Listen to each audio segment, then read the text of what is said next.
Oke, pertama-tama terima kasih pada Bu Erni dan tim Usana telah memberikan saya kesempatan ini. Jadi di kesempatan ini saya akan menjelaskan sedikit tentang joint health, menjaga kesehatan dan fungsi sendi Anda. Oke. Nah, jadi mungkin saya akan memulai dengan sebuah pernyataan yang mungkin kalian semua udah pernah dengar atau ada orang yang pernah ngomong kayak gini. Wah, hati-hati. Kalau udah tua, lari itu bahaya untuk sendi lututnya. Atau misalnya, kalau di gym ngangkat beban seperti gambar yang kanan ini, bahaya untuk sendinya.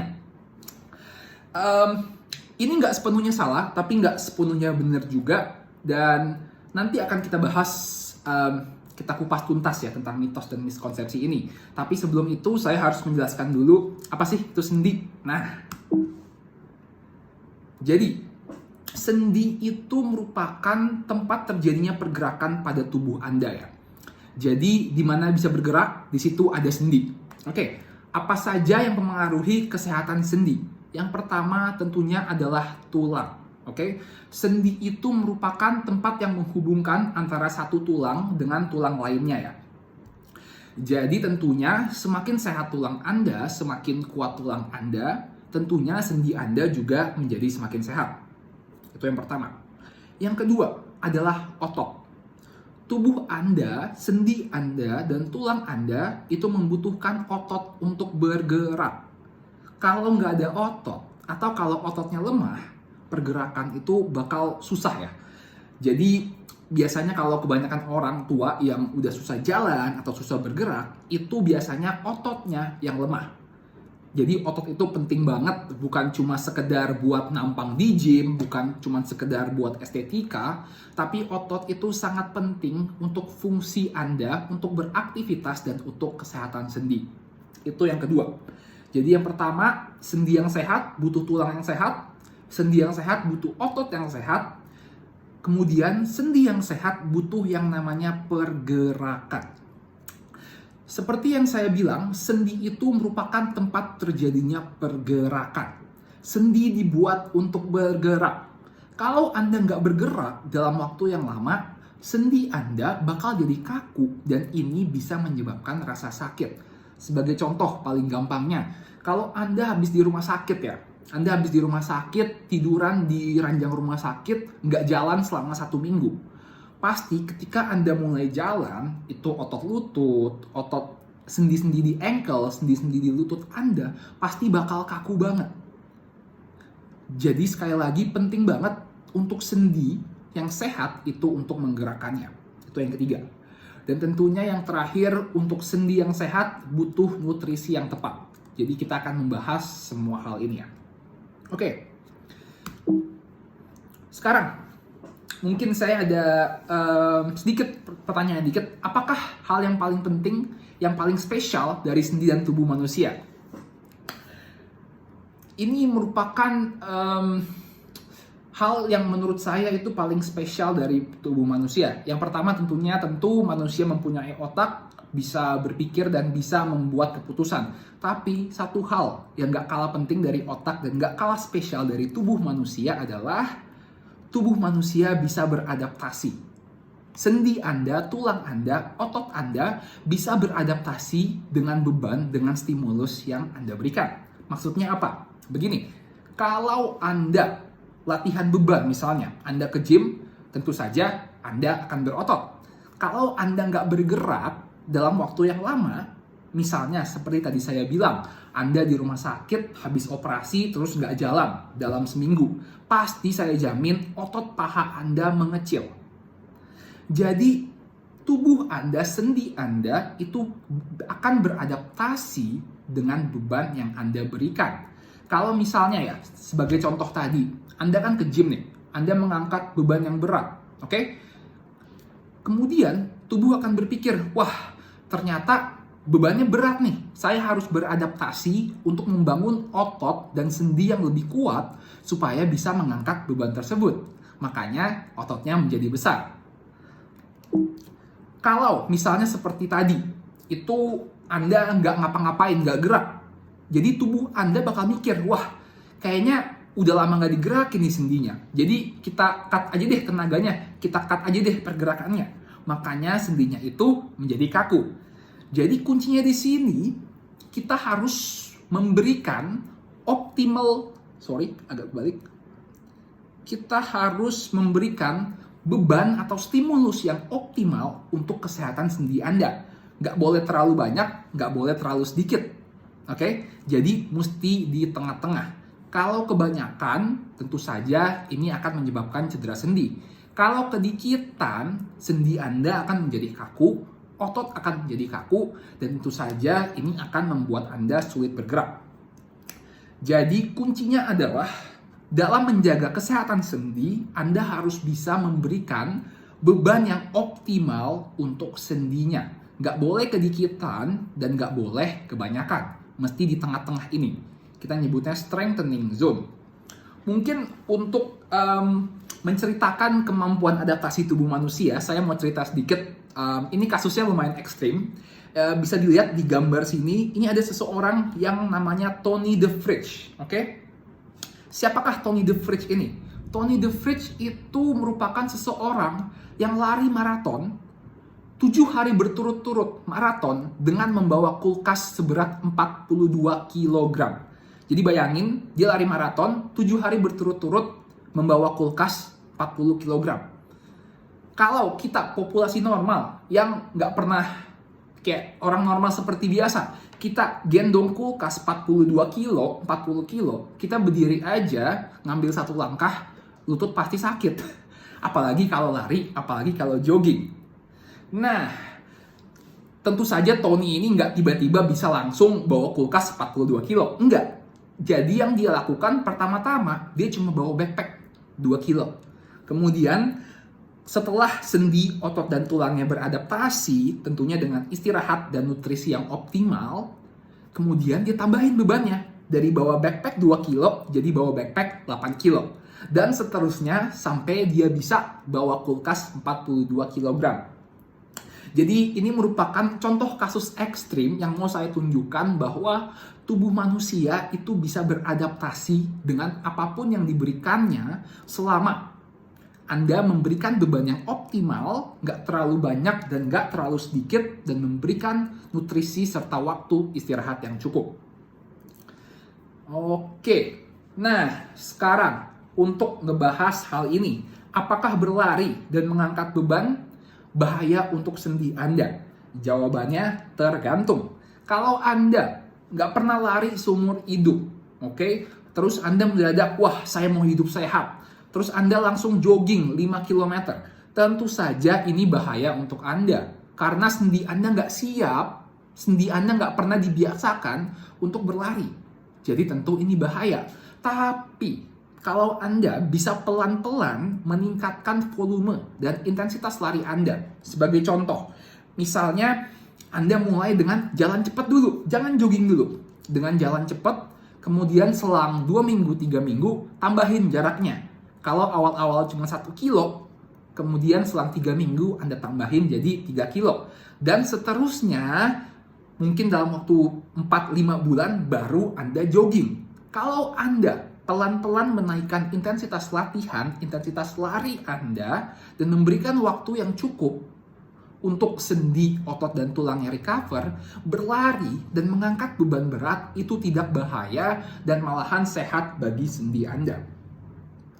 Sekali lagi, kuncinya adalah nggak boleh langsung forsir. Soalnya kan kebanyakan orang pasti ketika mereka misalnya mau diet atau mau olahraga, itu mereka langsung semangat banget, langsung diforsir. Dan inilah yang terkadang bahaya untuk orang-orang.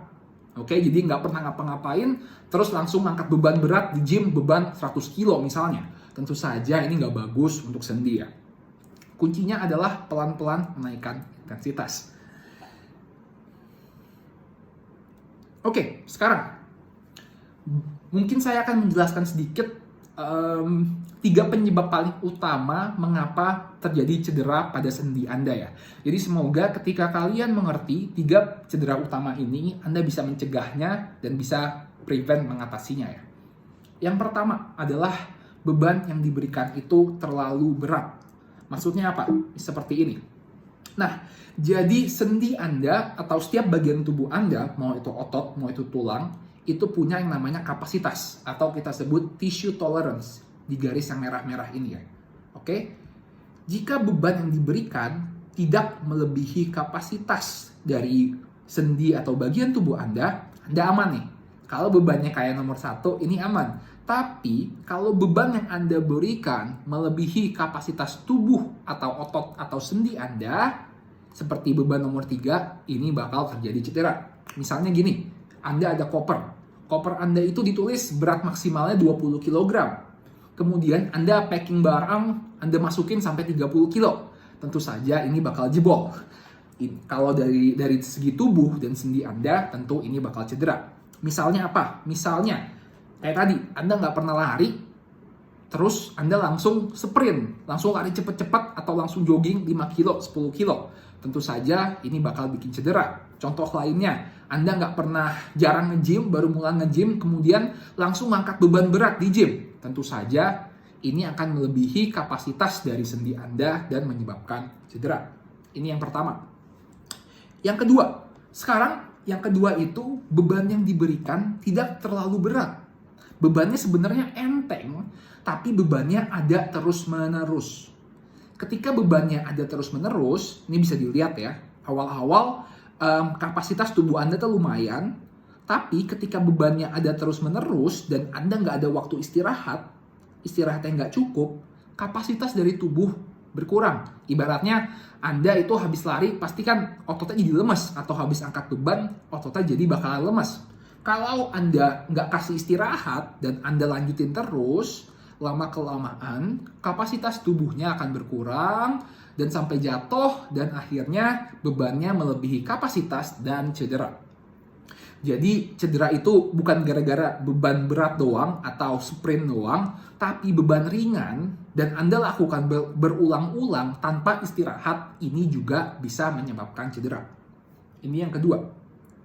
Dan yang ketiga, yang biasanya ini paling sering ya terjadinya cedera adalah bebannya normal, tapi toleransi tubuh Anda berkurang. Maksudnya apa?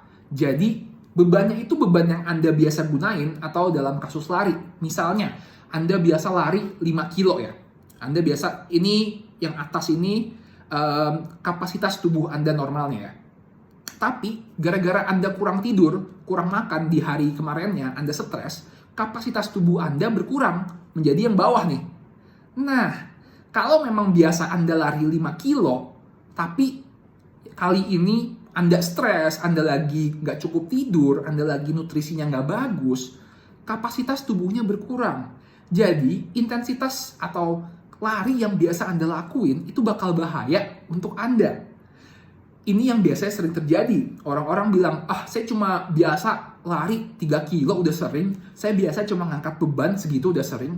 Tapi ternyata kemarinnya mereka nggak bisa tidur, atau di hari itu mereka lagi stres. Jadi dalam exercise dan menjaga kesehatan sendi, itu Anda juga harus memperhatikan faktor-faktor psikososial, dalam arti tidurnya cukup apa enggak, apakah Anda lagi stres, apakah kondisi Anda lagi fit, apakah nutrisinya cukup. Jadi nggak sekedar cuma liatin dari sendi ototnya doang ya.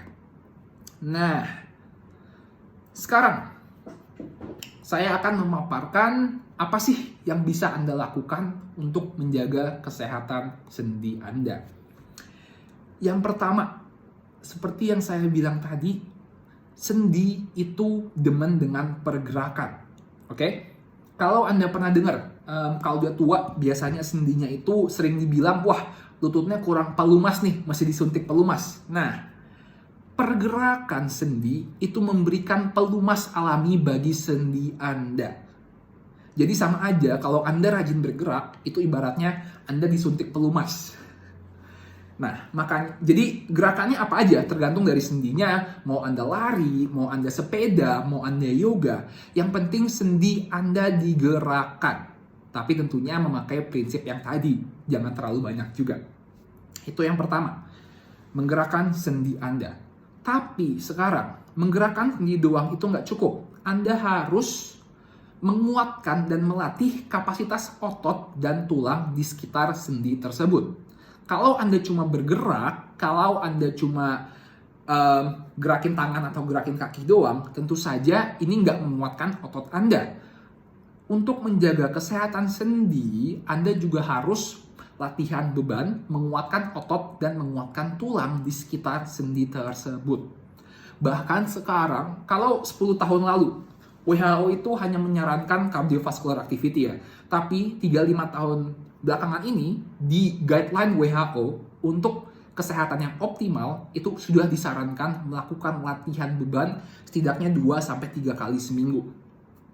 Latihan bebannya gimana? Apapun, kita jadi nggak harus beban sebenarnya. Biasanya bisa pakai TRX atau bisa pakai apapun yang melatih otot Anda sebenarnya. Itu yang kedua. Semakin kuat otot Anda, tentunya semakin aman fungsi dari sendi Anda. Semakin kuat tulang Anda, semakin aman juga fungsi dari sendi. Karena yang tadi saya bilang, sendi itu kesehatannya sangat dipengaruhi oleh otot dan tulangnya ya. Kemudian, yang ketiga, yang terkadang orang sering lupain, recovery atau istirahat. Istirahat atau recovery itu merupakan bagian dari latihan, merupakan bagian dari exercise. Kenapa? Karena yang mungkin sering terjadi miskonsepsi. Misalnya orang menganggap ketika latihan beban itu Anda bikin otot. Salah. Ketika latihan beban, Anda nggak bikin otot. Anda bikin ototnya setelah latihan beban, di mana badan Anda sudah recover dari latihan tersebut. Jadi recovery ini penting banget, baik itu untuk otot, baik itu untuk tulang, baik itu untuk sendi dan untuk pergerakannya. Jadi makanya jangan meremehkan istirahat, karena istirahat itu merupakan waktu di mana tubuh Anda, otot Anda bertambah kuat. Jadi sekarang kalau exercise setiap hari dipaksain terus sampai capek, tentu saja nggak bagus. Karena recovery itu penting banget ya. Ini yang ketiga. Kemudian, yang terakhir tentunya untuk menjaga kesehatan sendi, kita membutuhkan nutrisi yang cukup. Nutrisinya apa aja? Seperti yang tadi saya bilang, kesehatan sendi dipengaruhi oleh otot dan dipengaruhi oleh tulang. Maka dari itu, yang pertama untuk menjaga kesehatan otot tentunya kita butuh protein yang cukup bagi masing-masing orang. Itu yang pertama. Dan yang kedua adalah dari segi tulang. Apa yang bagus untuk kesehatan tulang? Tentu saja secara garis besar tulang kita itu butuh vitamin D dan kalsium. Dan ini nanti yang akan dijelaskan lebih lanjut mungkin oleh Bu Erni ya, yang lebih spesialis di bidang ini. Oke, jadi kalau bisa saya simpulkan ada 4 hal yang bisa kalian lakukan untuk menjaga kesehatan sendi. Yang pertama, bergerak. Sendi Anda harus digerakkan. Yang kedua adalah Anda harus menguatkan otot dan tulang di sekitar sendi Anda. Gimana cara nguatin? Dengan latihan beban. Dan kemudian yang ketiga, Anda membutuhkan recovery yang cukup habis latihan tersebut. Dan yang terakhir tentunya Anda membutuhkan nutrisi yang cukup untuk mensupport recovery dari otot, tulang, dan sendi Anda ya.